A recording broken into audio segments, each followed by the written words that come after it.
air tanah. Cadangan air tanah juga semakin menipis. Hal ini tidak bisa dibiarkan terus-menerus. Salah satu solusinya adalah lubang resapan biopori. Biopori adalah lorong atau rongga di tanah yang dibentuk oleh flora atau fauna. Lubang-lubang yang terbentuk akan terisi udara dan menjadi tempat berlalunya air di dalam tanah. Tanah yang sehat adalah tanah yang mengandung biopori. Lubang resapan biopori adalah lubang buatan yang dibuat manusia untuk memberi makan flora fauna sehingga mereka aktif membentuk biopori tanah. Manfaat biopori adalah menabung air tanah, mengelola sampah organis, mencegah risiko banjir, dan juga membantu menyuburkan tanah. Alat dan bahan yang dibutuhkan untuk membuat lubang resapan biopori adalah bor biopori, sampah organis, cangkul, pisau pencongkel tanah, air, dan karung. Lubang buatan biopori bisa kamu buat di lokasi di mana air secara alami akan berkumpul atau juga di sekitar pohon. Cara membuat biopori adalah siram tanah terlebih dahulu agar tanah mudah dilubangi. Lubangi tanah dengan menggunakan dor biopori, putar searah jarum jam. Lubangi tanah hingga kedalaman 80-100 cm. Kemudian, masukkan sampah organis ke dalam lubang. Untuk memperkuat bagian atas lubang, dapat menggunakan semen.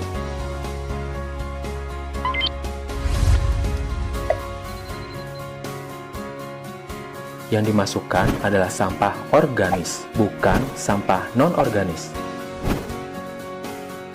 Ingat, isi terus lubang biopori dengan sampah organis agar lubang biopori bisa bertahan lama. Namun, solusi ini tidak akan memberikan perubahan besar apabila dikerjakan 1-2 orang. Assalamualaikum warahmatullahi wabarakatuh. Perkenalkan, saya Mirnawati dengan NIM 190301110 akan mempresentasikan bersama kelompok saya dengan anggota yang lainnya, yaitu Tiara Angela Hanami dan Sutria Paradisa, dengan judul Metode pH sebagai Solusi Pokta di Lingkungan FMIPA UNP. Biopori merupakan lubang yang sangat kecil yang di dalam tanah. Keberadaan biopori ini menyebabkan air hujan masuk ke dalam tanah sehingga mempengaruhi kualitas dan kadar tanah. Pada saat sekarang ini, para peneliti atau pecinta lingkungan sedang berupaya untuk meningkatkan biopori dengan cara membuat lubang resapan biopori, di mana lubang resapan biopori ini dapat menjadi tempat untuk pengomposan sampah organik. Nah, menurut Brata 2009, biopori merupakan ruangan atau pori dalam tanah yang dibentuk oleh makhluk hidup seperti fauna tanah dan akar tanaman. Nah, bentuk biopori ini sendiri itu seperti liang atau terowongan kecil, di mana dia itu bercabang-cabang dan sangat efektif untuk menyalurkan air dan udara ke dalam tanah. Nah, lubang biopori ini terbentuk dengan adanya pertumbuhan atau perkembangan akar tanaman di dalam tanah serta meningkatnya aktivitas tanah seperti cacing tanah, rayap, dan semut yang menggali liang di dalam tanah. Menurut Isroy 2010, kompos atau pupuk organik bisa dibuat dalam bermacam-macam bentuk, yaitu curah, briket, ataupun granul. Nah, pemilihan bentuk ini diharapkan dapat dipakai untuk penanaman pepohonan, di mana tanaman hias, rerumputan, dan pepohonan di lahan tersebut dapat memperbaiki struktur tanah sehingga laju peresapan air hujan dapat dipertahankan. Pada dasarnya, upaya peresapan air hujan ke dalam tanah bertujuan untuk memelihara kelembaban tanah di bawah bangunan. Tujuan lainnya yaitu untuk menambah cadangan air hujan. Diperlukan lubang biopori ini sebagai salah satu solusi yang sangat diandalkan. Curah hujan yang tinggi akan mempengaruhi adanya genangan, terutama di lingkungan FMIPA UNP, di mana wilayahnya sudah banyak yang diaspal atau yang sudah berbentuk tembok. Dengan arti kata lain, kadar tanahnya juga sudah mengurang, walaupun masih banyak pepohonan, tetapi hal itu masih belum mengurangi dampak dari adanya genangan air hujan ini. Oleh karena itu, dengan adanya lubang biopori ini sebagai tempat peresapan air akan diharapkan mengurangi adanya genangan air hujan. ada 2 percobaan yang dilakukan pada tahap ini, yaitu percobaan bus dan kolom kontinu. Nah, pada percobaan bus ini akan diperoleh kapasitas serap tanah terhadap volume aliran tanah dan koefisien distribusi tanah. Sedangkan pada tahap kolom kontinu akan diperoleh konstanta laju perpindahan massa dan kapasitas serap tanah terhadap volume aliran air tanah. Nah, hasil penelitian ini diharapkan dapat meminimumkan kadar genangan air di lingkungan sekitar FMIPA UNP yang diakibatkan oleh curah hujan yang sangat tinggi. Nah, konsep ini digunakan agar peresapan air hujan stabil. Maka dari itu kami memberikan inovasi untuk mengatasinya dengan adanya PAH atau peresapan air hujan. Di sini kami mencoba untuk meneliti objek, bahkan kendala yang dialami dapat kita ketahui bahwa semakin meningkatnya curah hujan secara terus-menerus akan mempengaruhi genangan air yang tinggi. Dengan perencanaan PAH perlu memperhatikan fungsi yang dilandaskan pada konsep pembangunan yang berwawasan lingkungan. Konsep ini berkaitan dengan upaya konversi sumber daya air dengan memperlambat aliran genangan air hujan dan mengendalikan agar dapat meresap ke dalam tanah melalui bangunan resapan seperti pipa ataupun resapan air tanah, serta melubangi sesuatu untuk tempat resapan tersebut agar bisa mengalir. Berdasarkan perhitungan, kemudian diperoleh model yaitu persamaan Freundlich seperti berikut, yaitu X besar per M kecil sama dengan 274,789 C pangkat 0,182. Nah, di sini dia akan menyebabkan kadar air tersebut menurun.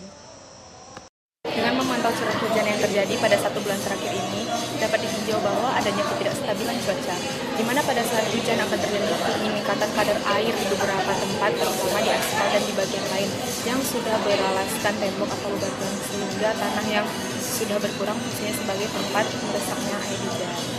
Oleh karena itu, diperlukan upaya untuk menyikapi masalah ini, terutama pada objek kajian di sekitar lingkungan FMIPA UNP yang menjadi fokus kajian pada saat ini. Dengan menggunakan perencanaan PAH, biopori diharapkan untuk menjadi solusi untuk mengurangi bahkan meminimkan terjadinya genangan air akibat curah hujan yang tinggi di sekitar lingkungan FMIPA UNP. Tujuan pembentukan model ini adalah agar dapat memberikan mekanisme pembuatan PAH biopori guna untuk meminimumkan dampak genangan air yang sudah meresahkan para aktivis kampus, terutama yang jalan kaki karena kerap kali terkendala adanya genangan air hujan. Dengan demikian, hasil akhir yang diperoleh adalah agar dapat meminimumkan kadar air yang tinggi akibat curah hujan yang tinggi di lingkungan FMIPA. Materi berikutnya adalah tinjauan terhadap model-model yang ada. Model resapan air hujan tentu sudah tidak asing lagi bagi para peneliti. Bukan hanya bagi para peneliti, baik itu bagi masyarakat umum dan bagi para aktivis kampus maupun aktivis masyarakat lainnya. Nah, di sini banyak model yang sudah tersusun rapi. Kita semua juga dapat menemukannya di berbagai situs web resmi, juga berbagai situs web yang berkaitan dengan hal ini. Metode ataupun solusi untuk masalah resapan air hujan. Berbagai latar tempat yang sudah diteliti oleh para peneliti, baik itu di lingkungan kampus, desa, perumahan, maupun di area masjid dan tempat ibadah lainnya. Sudah semestinya kita mendapatkan solusi untuk mencegah atau untuk meminimalisir adanya genangan air hujan di sekitar lokasi tertentu, sehingga para aktivis ataupun para pejalan kaki juga dapat melalui jalan tersebut dengan baik dan tanpa adanya genangan air hujan. Jika hal ini masih belum diatasi, maka ditakutkan akan terjadinya genangan semakin tinggi, sehingga juga akan mengakibatkan berjalan kaki juga semakin sulit untuk mengakses jalan tersebut, karena jalan yang sudah diakses tersebut terdapat genangan air yang cukup tinggi. Nah, oleh karena itu kita harus menemukan solusi yang tepat untuk meminimalisir keadaan ini.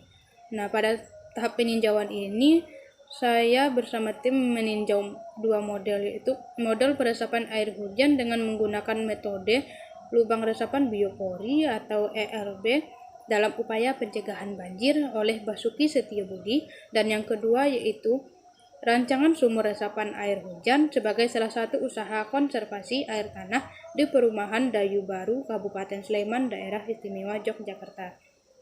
Untuk tahap pertama kita akan membahas model pertama dulu. Nah, pada model pertama ini, dia menawarkan solusi yang berbeda di antara teknologi peresapan air hujan, di mana peresapan air ke dalam tanah seperti kolom resapan, nah, parit resapan, dan sumber resapan. Tapi teknologi peresapan air tersebut belum dapat diterapkan secara meluas karena berbagai alasan, yaitu memerlukan tempat yang relatif luas, waktu yang cukup lama, serta biaya yang relatif mahal. Nah, solusi yang dimaksud adalah model peresapan air hujan dengan menggunakan metode lubang resapan biopori atau LRB. Keuntungan yang dimiliki pada model ini adalah tidak perlu lahan yang luas dan waktu pembuatan yang lama. Nah, mudah dibuat dan dipelihara dengan biaya yang lebih murah serta lebih ramah lingkungan. Namun, kekurangan dari model ini adalah membutuhkan uji coba terlebih dahulu untuk mengetahui kadar tanah yang akan digunakan sebagai media peresapan air hujan ke dalam tanah sehingga diketahui apakah dapat mencegah genangan air dan banjir. Nah, berikutnya yaitu model kedua. Model kedua ini dijelaskan atau dikutip dari artikel Eka Ayu Indramaya Eka dan Setiawan Purnama. Nah, di model ini menggunakan metode survei, yakni pengukuran permeabilitasnya itu menggunakan metode inverse auger hole. Nah, hal yang memicu terjadinya genangan air dan banjir pada tempat ini yaitu karena perubahan penggunaan lahan akibat pembangunan perumahan, sehingga berpotensi dalam merusak kawasan resapan air, serta minimnya pepohonan juga dapat memicu genangan air hujan pada tempat ini. Nah, kelebihan model yang digunakan oleh metode ini adalah untuk melestarikan kembali air tanah di daerah penelitian dan mengetahui sebaran secara spasial, nilai permeabilitas, dan kedalaman muka air tanah, serta menentukan desain sumur resapan dengan luas atap berbeda, dan mengetahui pengaruh perlapisan batuan terhadap pembangunan sumur resapan. Nah, namun model ini mempunyai kekurangan berupa waktu penelitian yang cukup lama. Untuk jenis bentuk atau komponen model, yaitu bentuk model matematika ini dibuat dengan model statistik. Nah, di mana untuk pengujian pada model matematika penelitian ini menggunakan analisis metode statistik. Nah, untuk memahami langkah-langkah, kami telah membuat diagram alir menggunakan model ini yang telah terdapat di laporan. Nah, di sana juga terdapat diagram alir dan ada variabel bebas terikat, parameter, dan konstanta. Variabel bebas terikatnya yaitu ada tanah dan air hujan, sementara parameternya ada kadar air, berapa persen, spesifik gravity, book density, permeabilitas, dan void ratio. Materi berikutnya adalah pembentukan model. Seperti yang sudah dibahas pada bab sebelumnya, berdasarkan hasil tinjauan pada model pertama yaitu model peresapan air hujan dengan menggunakan metode lubang resapan biopori atau LRB dalam upaya pencegahan banjir oleh Basuki Setiobudi. Nah, pada percobaan BAS menggunakan persamaan periodik, di mana persamaan ini digunakan untuk mengukur kemampuan penyerapan tanah jenis lempung atau loam terhadap aliran pada lokasi penelitian. Nah, sedangkan pada percobaan kolom kontinu menggunakan persamaan Thomas. Nah, kemampuan penyerapan tanah jenis lempung atau loam terhadap aliran air pada lokasi penelitian pada percobaan kolom kontinu itu mengikuti persamaan Thomas. Nah, di mana kedua persamaan ini dapat digunakan sebagai solusi model untuk meminimumkan kadar air yang tinggi akibat adanya curah hujan yang tinggi.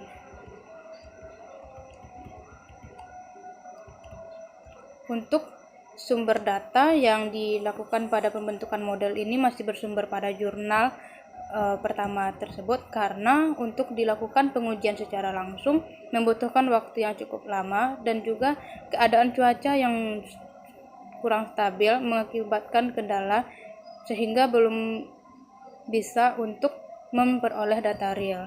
Untuk pada laporan ini disajikan data yang sudah ada pada model pertama pada tinjauan model tersebut, dengan hasil akhirnya yaitu diperoleh dari kedua persamaan tersebut kadar air hujan yang diakibatkan oleh genangan air hujan tersebut sudah menurun.